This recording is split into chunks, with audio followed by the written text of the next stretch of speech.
नमस्कार भावांनो. चालू आहे बघा, ज्वारीला पाणी लावलंय. हे लय लांबनं पाणी येतंय. तो का त्या घराच्या अलीकडं चिंबोर आहे, तिथनं पाणी येतंय.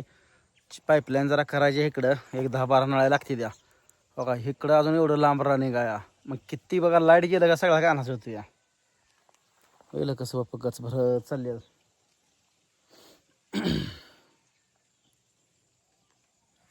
लय लांबनं पाणी येतं या.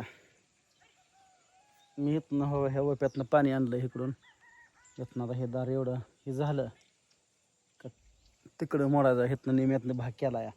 वफ ओढलं नव्हतं आडवं तिडवं कसं पण हातानंच पुन्हा भिजवलं. ज्वारी पण झाली पाताळ. ह्याला खात नसल्यामुळं, शेणखत नसल्यामुळं बघा काहीच पिकणं झालं ह्यात. आता वरचं तुकडं तरी एखाद घेऊन खातवलं आहे. आता अजून एक 10-12 हजाराचा खात घ्यायला लागतोय. आणि ह्या तुकड्याला एवढं आता जुनं थोडं मोठं आलं का चारायचं शेरडासनी.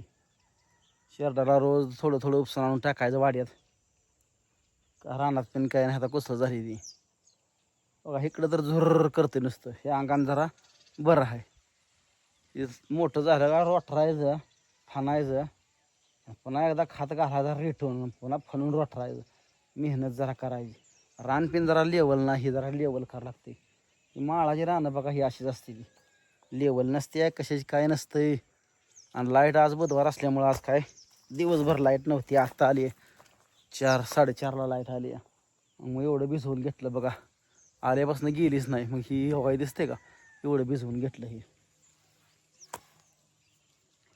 आता ही एवढा वापर राहिला त्याचा तर भिजते, त्या दांडात येते.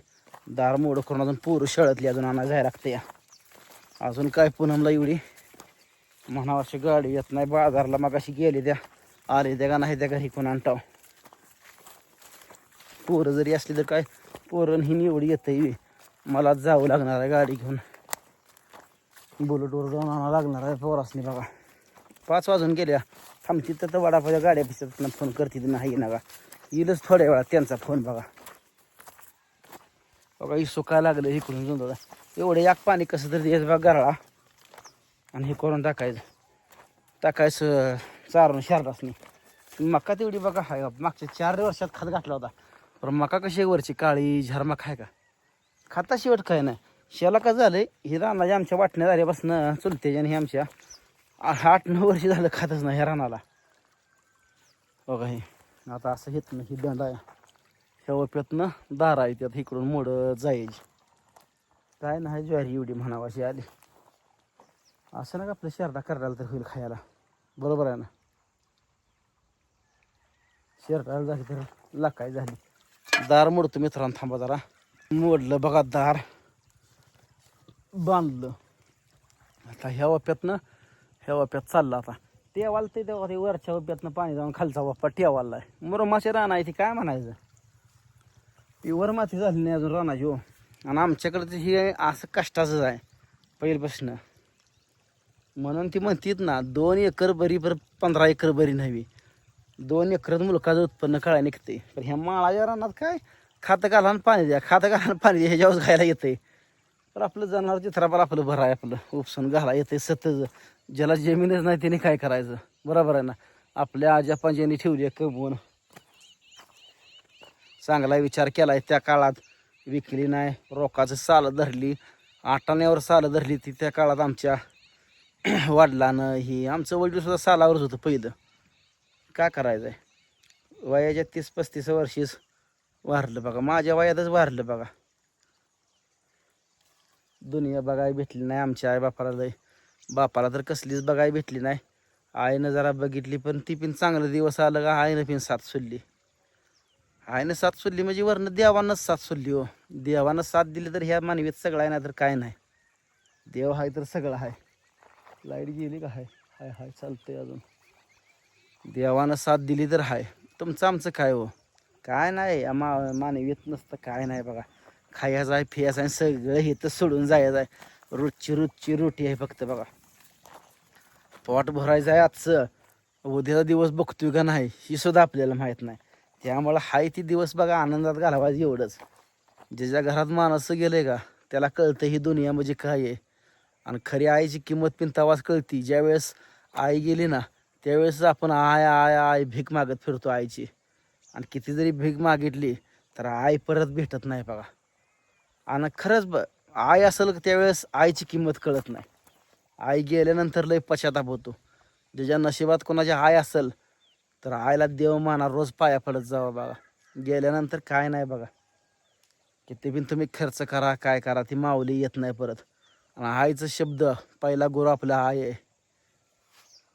आणि दुनियात आई नसली का किंमत नाही किती पिन. आता माझ्याकडे एवढा पैसा पाणी येऊन सुद्धा मला पैसा असल्याशिवाय काय उपयोग नाही. आई होतं त्यावेळेस 10,000ला मी नटायचो. आता खिशात माझ्या लाखोनं रुपये येतं, काय उपयोग नाही.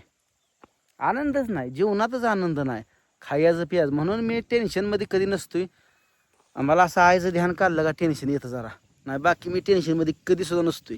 मला कधी किती पण मोठं संकट असू द्या, मी ती संकटाला मात करणार आहे. आईचा विषय काढला का थोडं मला हे होतं बघा, बाकी काय नाही. म्हणून मी जास्त हल्ली जास्त विषय भिंती काढत नाही. खाऊन पिऊन निवांत राहणे, आलेल्या माणसाला जीव लावणे. कुठला माणूस कशा रुपायला सांगता येत नाही, बरोबर आहे का नाही. हाय तोपर्यंत जीवमान ये जा खा पी म्हणणं ह्यात लक्ष्मी आहे. आणि हेच संगणी हेच आहे. आणि माणसासनी हेडसाळपर्यंत कधी करत जाऊ नका. माणसं जपा, कारण तीच माणसं आपल्याला उपयोगी येते. ती शेवटच्या क्षणापर्यंत तीच माणसं येत असते. ती नाही आपल्याला उचलायला सुद्धा कोणी येत नाही. ही रीत आहे बघा, माणसं जपली पाहिजे ती. काय हो तुमचं आमचं नातं काय आहे सांगा की. काय नातं आहे आपलं तुमचं आमचं. पण या मानवीतल्या सगळ्या माणसांना कोण पण असू द्या आपलं मानलं पाहिजे. ना काय काय माणसं मोठी झाली का गरिबाला विसरते ती, तसं नाही केलं पाहिजे. ज्यांना आधार दिला त्याला तर कधी आयुष्यात विसरायचं नाही, कधी म्हणजे कधीच. आमच्या मामानं आम्हाला आधार दिला. बाप आमचा मरला लहानपणी, मी 6 महिन्याचा असताना, भाव 1.5-2 वर्षाचा असताना. काय एकट्या आईनं काय करायचं होतं, शिक्षण करायचं होतं, काय करायचं होतं. भावाचं D.Ed केलं, MA D.Ed केलं, माझं 12वीपर्यंत शिक्षण, पुन्हा कॉम्प्युटर शिकवलं. हे मामानं सगळं केलं. मग त्या माणसाला आपण विसरून चालत नाही. आता आज रोजी आईच्या इशेची 3 एकर जमीन आहे आमच्या नावावर, दोघा भावाच्या नावावर. पण मामाला आम्ही कधी पण सांगितलंय, मामा तुम्ही कधी पण हाक मारा, तुम्हाला आम्ही 1 मिनिटात सही देतो. तुमचा 1 रुपया सुद्धा नको आम्हाला. का करावं, लोकाचं घेऊन पचत नसतंय. आपल्या केशाला झळ लागली तर चालेल, पण दुसऱ्याला झळ लावायची नाही, बरोबर आहे का नाही. आपलं हे तत्व आहे बघा.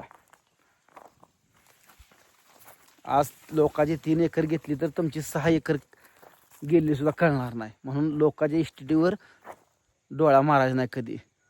आपलं स्वतः कमवायची, धमक आहे ना अंगात, स्वतः कमवायची बघा.